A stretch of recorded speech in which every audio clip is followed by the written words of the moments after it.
Let's get started.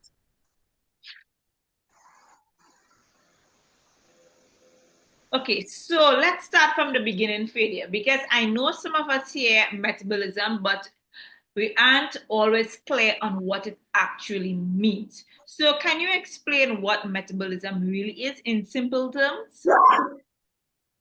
Okay, so in simple terms, metabolism is the initial or in the internal process by which, the body expends energy and it burns calories.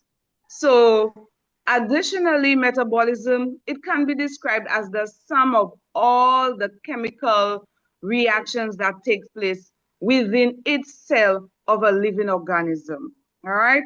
So these chemical processes, they convert the food that we eat, the food and the drinks that we take in into energy to keep us alive and to keep us functioning. Right. And you must keep in mind that it runs 24/7. It keeps your body moving. Even when you're at rest, your metabolism still goes because you are breathing, you are respiring, okay? So whilst we're sleeping or we're resting, um, energy is converted. The food we eat, it is converted to energy, all right? So basically, that is what metabolism is all about. Right. So then I think that clears up a lot.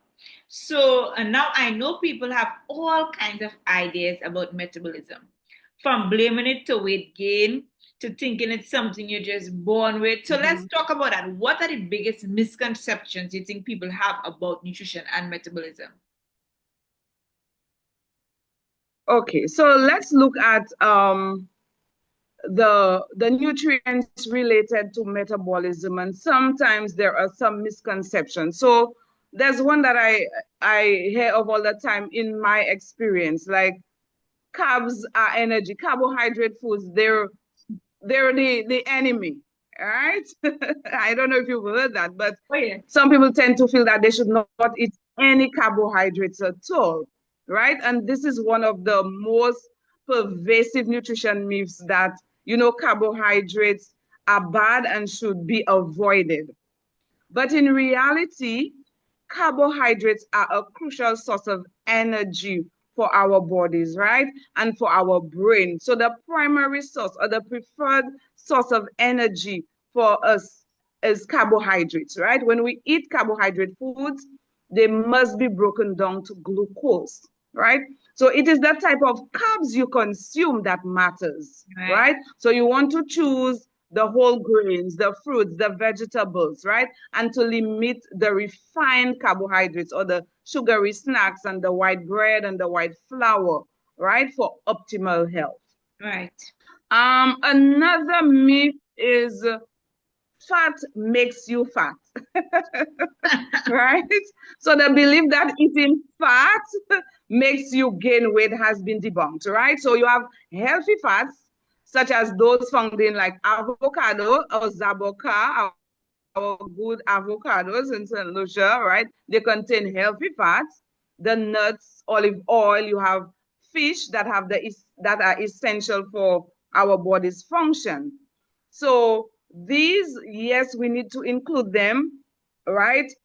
If we include them in the amounts that we need to include them in, they should not cause us to gain weight, right? So gaining weight, it happens when the energy or the calories we consume is greater than the energy we expend in terms of physical activity and exercise. All right, so our body has to convert it to fat as a means of storing energy. Okay, so excess intake calorie, regardless of the macronutrients, like protein, fat, and carbohydrate, will lead to weight gain. All right, so that is one of the other myths. Another one is thinner people have higher metabolism.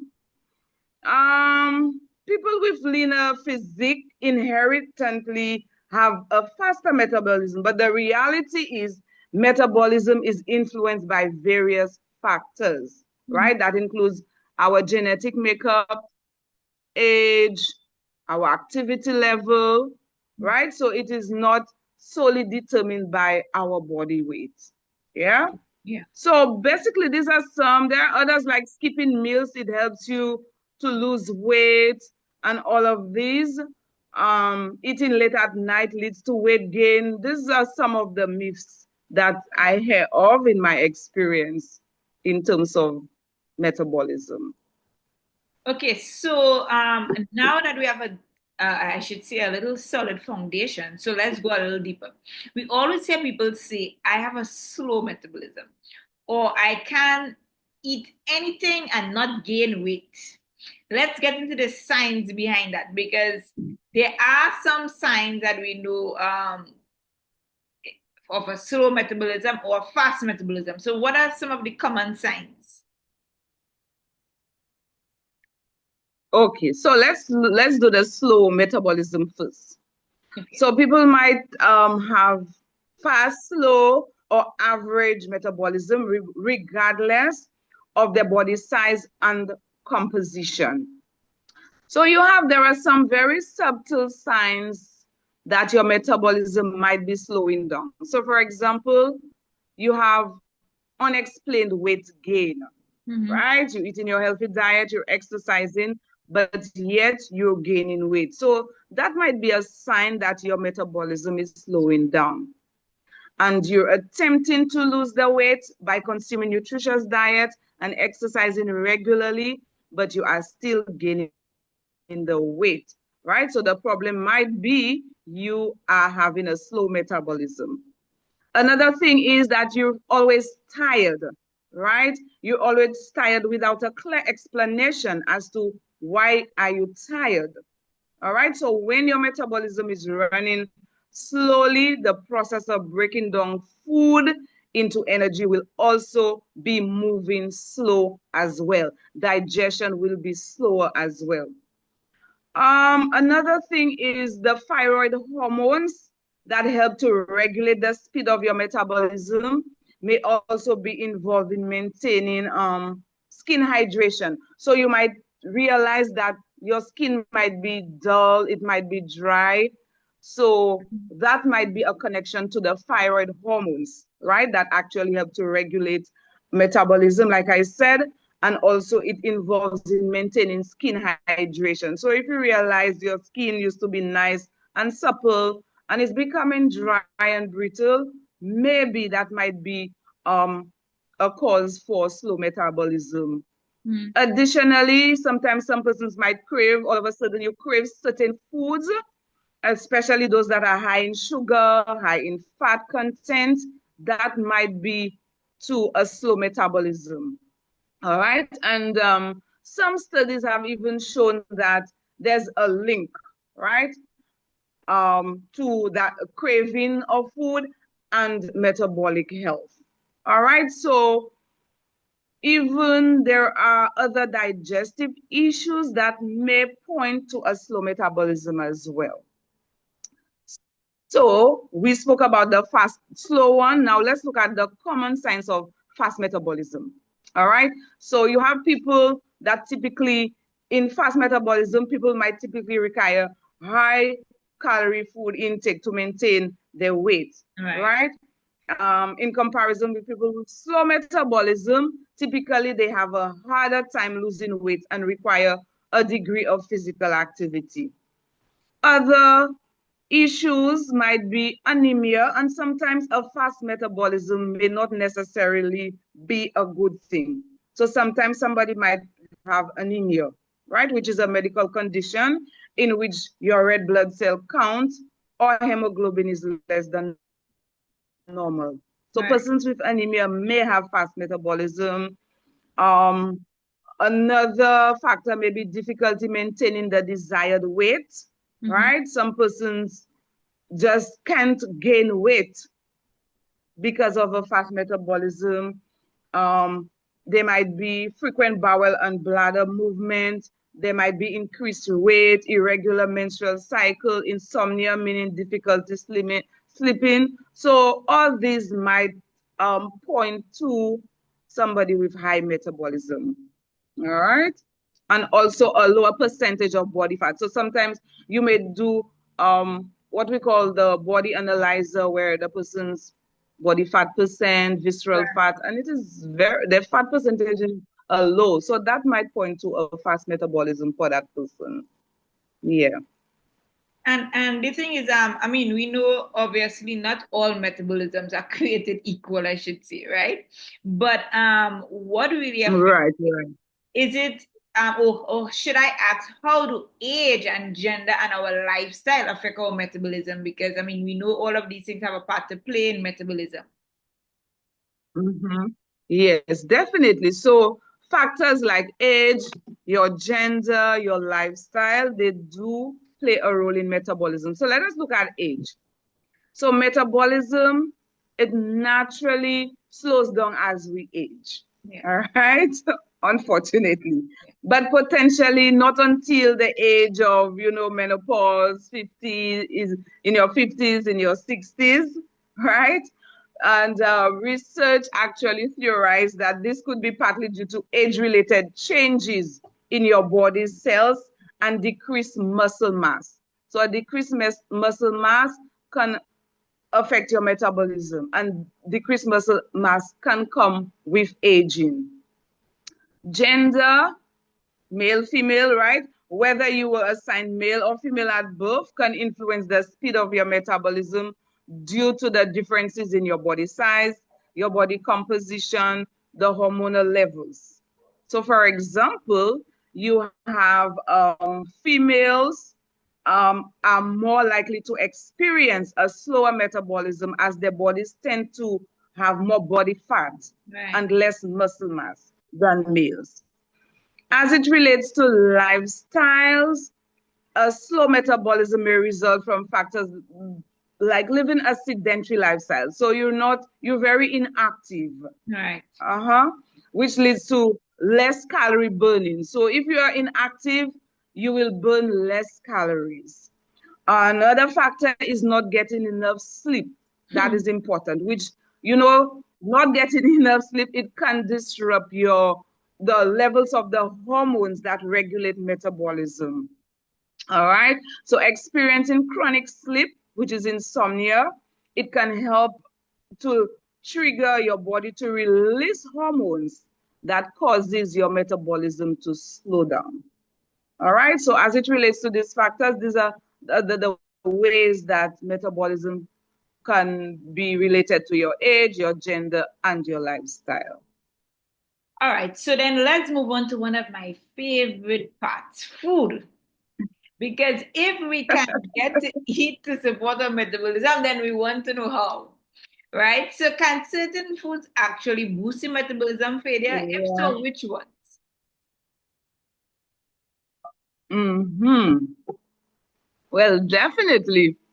Um, Foods can help to boost your metabolism, right? And in science, we look at it through there is what we call the DIT, which is it is diet-induced thermogenesis. All right, and that refers to the heat that is produced in response to food intake as the body expends energy to digest it, to absorb it, and to store it. So, right. So that is just a process that happens when persons eat, right? It is called diet-induced thermogenesis. And some of the foods that can boost metabolism, you have protein-rich foods, right? So you're thinking both about your plant and animal sources of your food. So you have your fish, your eggs, your meats, your legumes, your nuts, right? So these are protein-rich foods. You have mineral-rich foods like selenium, you have iron, all right? And this comes from your fruits, your vegetables as well. Um, Seafoods, nuts, etc. Like I mentioned, these are selenium and iron-rich foods. Your dark green leafy vegetables like spinach, kale, broccoli, and all of this. Additionally, foods that boost the metabolism are fiber-rich foods. Foods like, again, your fruits, your vegetables, the legumes like your peas and beans, they contain a lot of fiber. Whole grains, your seeds, your nuts, your chia seeds, your flax seeds, and all of these. These tend to take longer to digest, and that would increase energy expenditure. Also, water Hmm. is another mineral boosting metabolism. So it is very, very important to keep hydrated. All right. And there are other foods, in my experience, they've shown to boost metabolism. Things like caffeine. Mm-hmm. So you have coffee, teas, they contain caffeine. It is because of the chemical, the compound that is found in it. So catechins, these are the compounds found in teas and coffee. They have shown to boost metabolism. You have ginger as well, spicy foods. Imagine spicy foods. It contains what we call capsaicin. It's a compound that actually helps to boost the metabolism, right? Yeah. So you can add it to your healthy foods, a little chili pepper or cayenne pepper. You can spread it on your vegetables, etc. All right. Flax seeds, these are other brazil nuts. Mhm. They do help in boosting the metabolism as well. And All you right. mentioned something there, Fadia. Uh, greens and your vegetables and stuff. And this is when you look Mm-hmm. at it, and I will tell you based on my experience with persons coming into the body analysis, right? You would realize when you Mm-hmm. ask them about their meals, a lot of persons skip vegetables out of their diet. And when you look at Mm-hmm. Mm-hmm. normally, I would say probably 99% of the times when you ask them about their meals, and then you put them up on this Mm-hmm. body analysis, you see everything tie in together. Oh yes. You see it. It, So, it really mhm. reflects. It reflects. And Yes. you see their Mm-hmm. metabolism rates are slow because Mm-hmm. of their diet, Mm-hmm. right? Mm-hmm. And a lot of people, I think, Yes.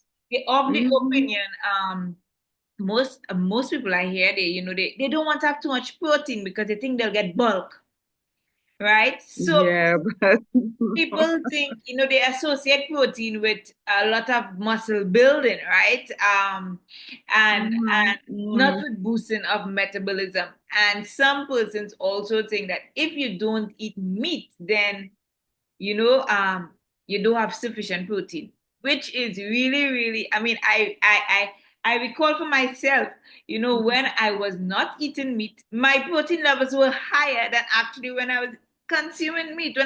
So Mm-hmm. it's really about your diet, Mm-hmm. and how you can actually use certain foods to Yes, bring about the results that you want. Yeah. But that vegetable. definitely, definitely. Yeah. Oh, yes, because I mean, going back to, when you take an assessment of a client, you can truly see, and there is that old saying, you are what you eat. So it is right. It is a reflection of what you eat. It will determine, your body fat and all of that, your muscle mass and all of that. It is really a reflection of your Mhm. diet, Yeah, what you take I into tell your people, body. be honest, don't lie. Don't tell me Mm-hmm. what you're thinking about doing. Tell me what you're doing currently with your meal. Yes, because it's Definitely. reflect it. It would reflect it. You know, um, It's going to. so it is really something, Definitely. when it comes to your meals, a lot of things that people shy away from, that is actually what we need in order to boost our metabolism. So Right. since we're talking about food Definitely. timing, all right, there's a lot of debate about late night eating failure. So let's clear that up. Is eating Mm-hmm. late at night really bad for your metabolism? Okay, so yes, we've heard about the eating late at night, it slows the metabolism. But the truth is, nurse, there is little evidence to support, the fact that eating, let's say after 8 p.m., for example, causes weight gain. Yeah. So However, you may be more likely to snack mindlessly, in the evenings, maybe whilst you're watching television, right? But it is important to eat your regular meals and snacks throughout the day to prevent extreme swings, right? In the hunger and the fullness, right? So you ensure that you get your regular meals, you eat at regular times.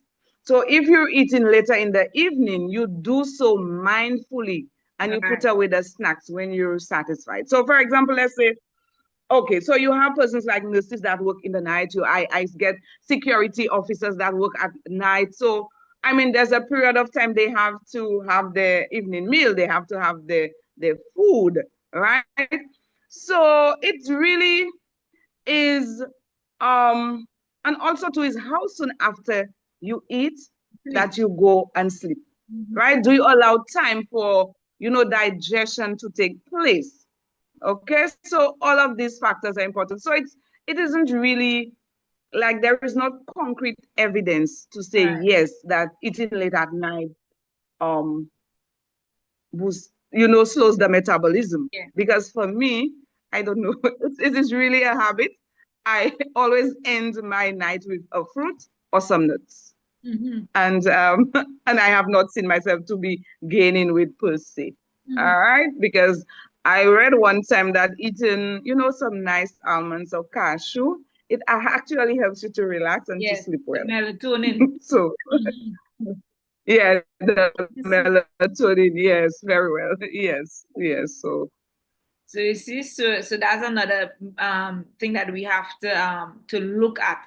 And another yes, trend that is big right now is intermittent fasting. fast. What's Hmm. the real impact when it comes to our metabolic health? How does intermittent fasting affect your metabolic health? Right. So for those of you who may not know, let me just, give you a little description of intermittent fasting. So it is an eating pattern that cycles between periods of eating and voluntary fasting on a regular schedule, right? So instead of focusing on what you eat, it focuses on when you eat, essentially creating a window when you're allowed to consume calories. Yes. So the body naturally it switches from burning glucose, like from carbohydrates, to burning stored fat for energy and during periods of fasting. So they have the common approach where you have the 16-8 period, right? Or method. So where you fast for 16 hours and then you eat within the 8-hour window period. There's also the other methods which we call include the 5-2 diet. So some people they eat normally for 5 days and they restrict calories on 2 days and alternate day fasting. So, how does that affect metabolism? So, during the fasting period, Mhm. your body uses the stored energy, right? Stored fat energy. And that in itself, it improves the insulin sensitivity. And that is where it potentially it boosts the metabolism. All Right. right. Um, but we have to be careful if we're going on an intermittent fast, it should be under the supervision of a practitioner, right? Um, it is true that intermittent fasting, it has shown to improve blood sugar, it has shown to improve weight, blood cholesterol, blood pressure, chronic inflammation. But it is also important for individuals to, do it under the supervision of maybe a dietitian, nutritionist, or doctor. So you can be guided better and supervised better. Yes. Mm-hmm. And I think a lot of times people they do intermittent fasting, and when it comes to the eating window, they eat Mm-hmm. anything, Anything.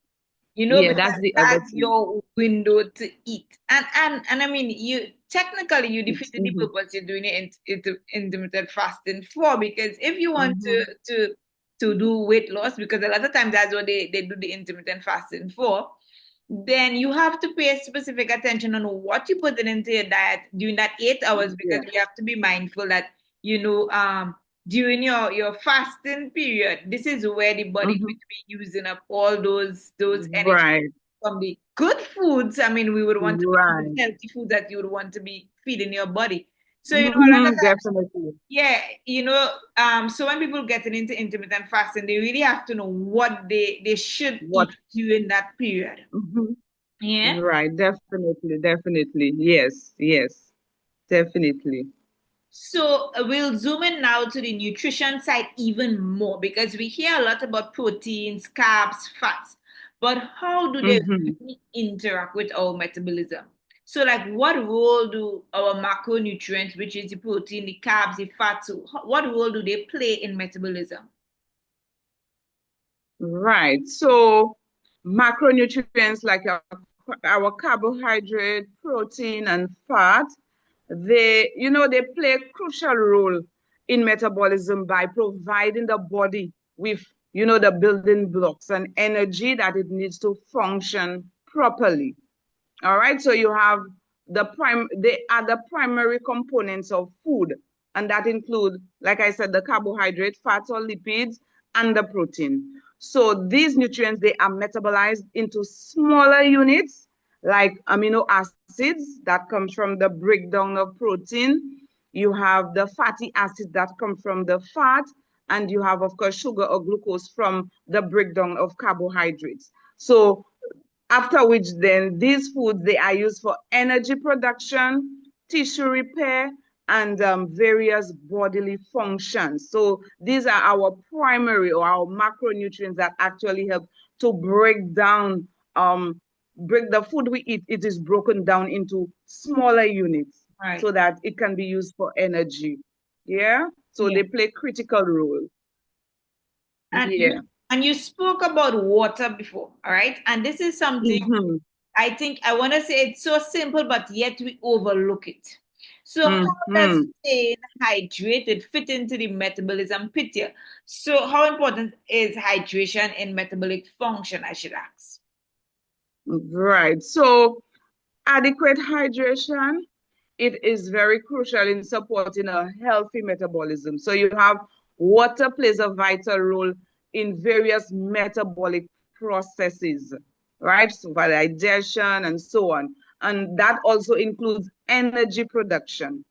So you have fat oxidation, you have for the removal of waste products, even to excrete waste products from the body, it requires water, it requires hydration.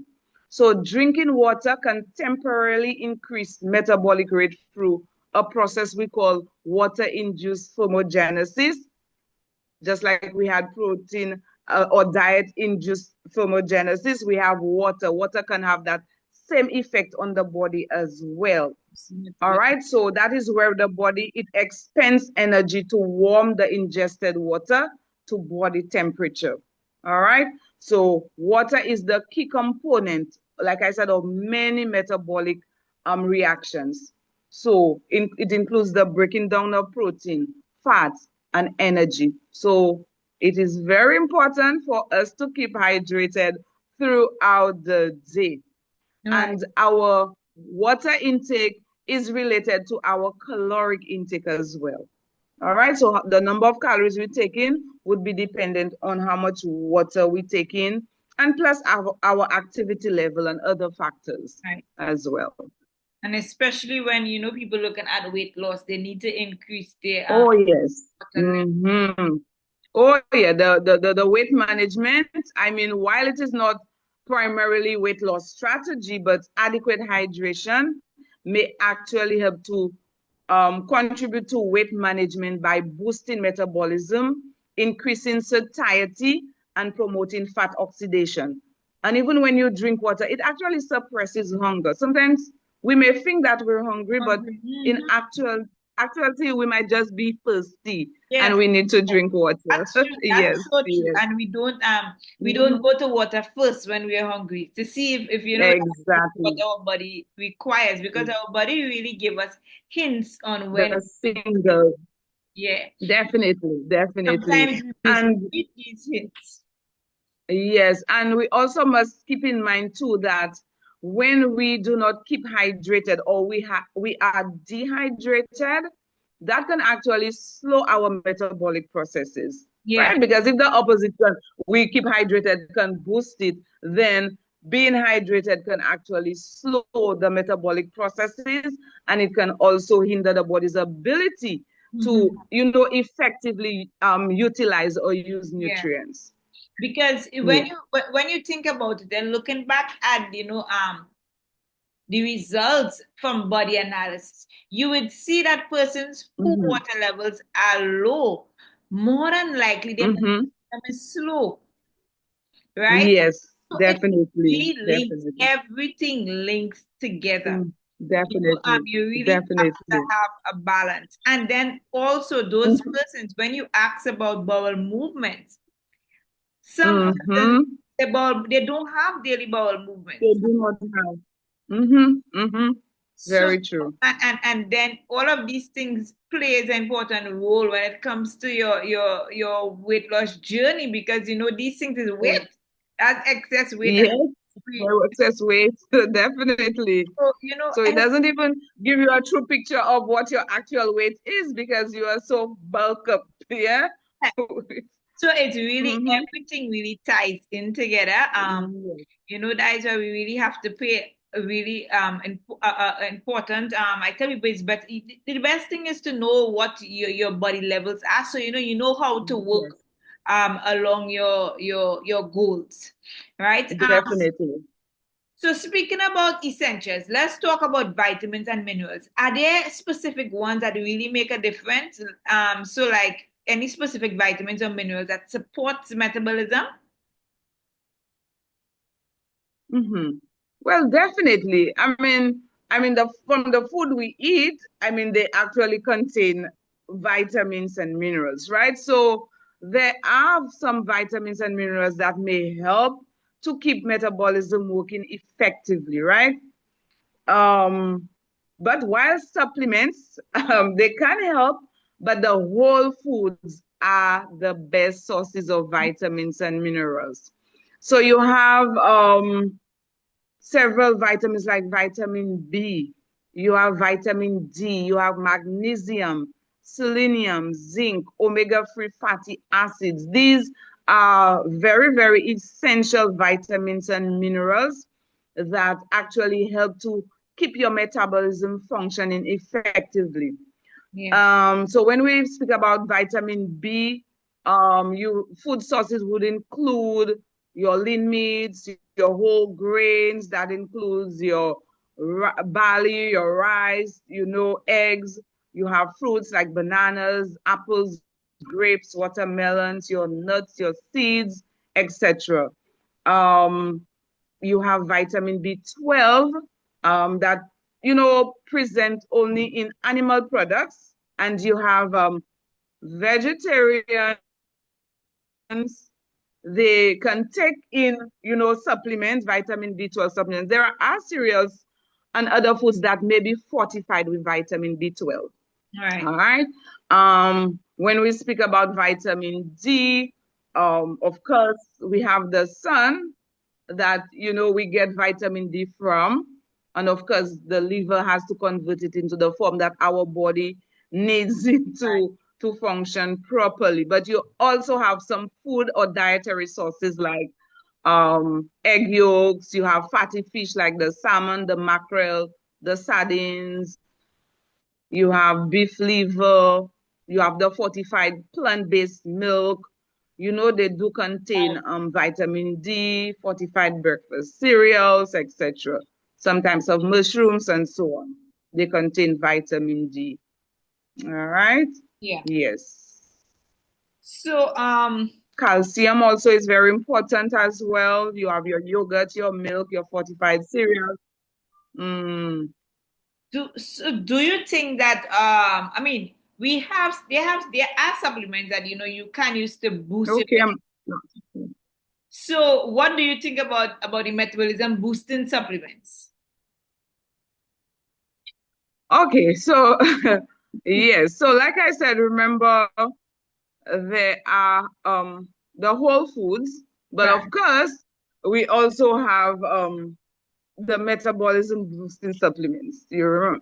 So while no supplement can magically boost your metabolism in a way that significantly impacts weight loss, certain ingredients, found in the metabolism boosting supplements, Right. it may offer some benefits, right? When combined with a healthy diet. Because, I mean, in some instances, some persons may be deficient in nutrients. Some may have some deficiency, And they're not aware. right? So, and they're not aware, right? So they're not aware, and that is in instances where they may need to take in the supplements, right? Right. So yes, you can take it in, but I always believe in ensuring that you take it from your diet. The dietary sources are always better. All right. Yes. So, Yes. and don't forget that the effects of supplements can vary depending on the individual factors, such as the age, genetic, and the overall lifestyle. Okay, and it's also good to consult a health professional if you want to start a supplemental regime as well. Right. Okay. Now, Yeah. a lot of people struggle with weight loss, all right? And sometimes Mhm. when you're eating healthy, the scale doesn't move. So we have people who say yes, they're eating healthy, but I'm still not seeing any results on the scale. So why do you think some people Mhm. struggle to lose weight even when they eat healthy? Mhm. That's a very interesting question. I know. Yes, so there are several reasons why persons may struggle to lose weight despite the fact that they are eating healthy. So that can include hormonal imbalances. Mhm. Yeah, that can include stress, right? Poor sleep, or even genetic predisposition can affect a person losing weight despite the fact that they are eating healthy, right? So these factors, they can interfere with the body's ability to burn fat and can contribute to weight plateaus. So for example, the person just hit a plateau. They're not Yeah. losing, they're not gaining, they're just there. There's just that resistance. Right. All right. So in terms of the hormonal imbalances, there are specific types of hormones, like you have leptin. So sometimes some persons may be leptin resistance, right?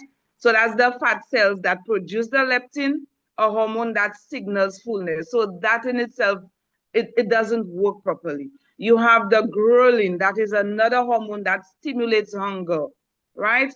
And weight loss can decrease leptin and increase ghrelin, and it can cause further complications. You have cortisol, that is another stress hormone, right?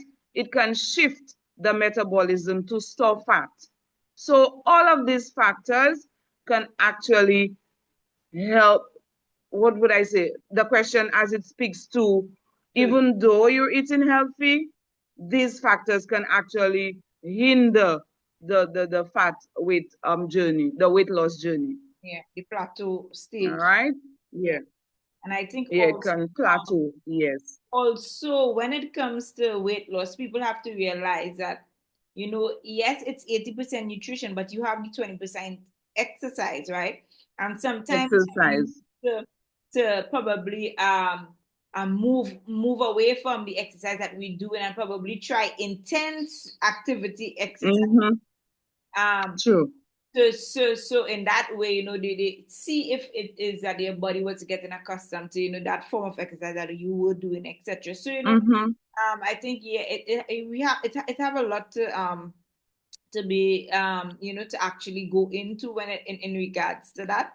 And I think people have to look at it Mm-hmm. from an individual perspective. Yeah. um Yes, definitely, definitely. Mm-hmm. but Mm-hmm. sometimes Very true. I think a huge factor that you spoke about was stress, right? Mm-hmm.